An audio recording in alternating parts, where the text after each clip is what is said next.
آدمی گزرا ہے، اس کا نام تھا قیس۔ قیس کہتے ہیں عقل مند کو۔ پورا نام کتابوں میں لکھا ہے قیس ابن ملو ابن مزاحم، یہ اس کا پورا نام تھا۔ اب یہ نوجوان سمجھدار تھا، عقل مند تھا، لیکن یہ اپنی چچا زاد بہن کے اوپر عاشق ہو گیا۔ اور وہ چچا زاد بہن بھی کیا تھی؟ رنگ کی کالی تھی، اور کالی ہونے کی وجہ سے اس کا نام ماں باپ نے لیلا رکھا تھا، لیلا بنت مہدی ابن سعد، کزن تھے دونوں آپس میں۔ اب اس بندے کی محبت کے تذکرے گاؤں سے نکل کے شہروں تک پھیلے، تو ایک مرتبہ باپ نے کہا کہ قیس، تیری بدنامی کی وجہ سے مجھے بہت ذلت اٹھانی پڑتی ہے، تو کیا ایک لڑکی کے پیچھے لگ گیا ہے اور تو نے خاندان کی عزت کو دھبا لگا دیا، چل میرے ساتھ حرم میں اور چل کے اس محبت سے توبہ کر۔ تو یہ قیس اپنے باپ کے ساتھ حرم میں چلا گیا۔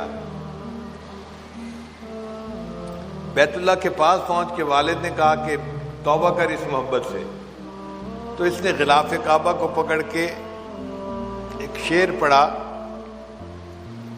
الہی تبت من کل المعاصی، الہی تبت من کل المعاصی ولکن حب لیلا لا اتوب، اے اللہ ہر گناہ سے میں توبہ کرتا ہوں، لیلا کی محبت سے توبہ نہیں کرتا۔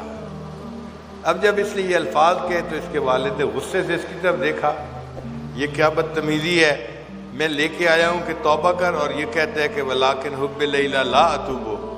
تو سمجھدار تو تھا ہی صحیح، اس نے جب دیکھا کہ والد نے خفا ہو کے دیکھا ہے تو اگلا شعر پڑھا، الہی لا تسلبنی حبہا ابدا، اے اللہ اس لیلا کی محبت کبھی میرے دل سے سلب نہ کرنا، وَيَرْحَمَ اللَّهُ عَبْدًا قَالَ آمِينَ، اور جو میری دعا پر آمین کہہ دے اللہ اس بندے کے گناہوں کو بھی معاف کر دے۔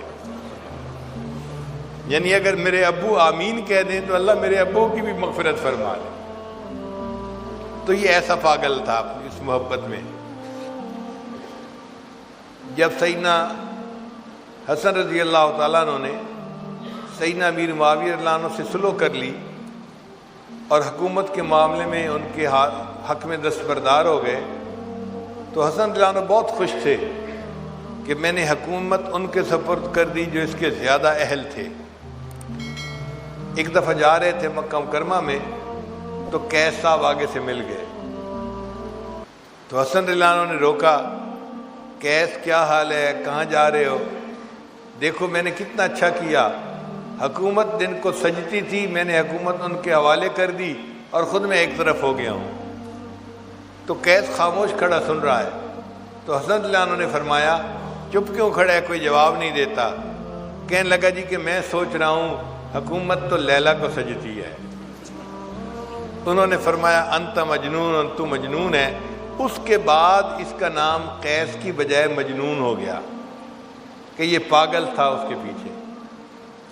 اگر مخلوق کی محبت انسان کو ایسا پاگل کر دیتی ہے تو اللہ کی محبت تو پھر انسان کو پتہ نہیں کس کیفیت پہ پہنچاتی ہوگی۔ مجنون جب فوت ہوا تو کسی کو خواب میں نظر آیا، اس نے مجنون آگے کیا بنی؟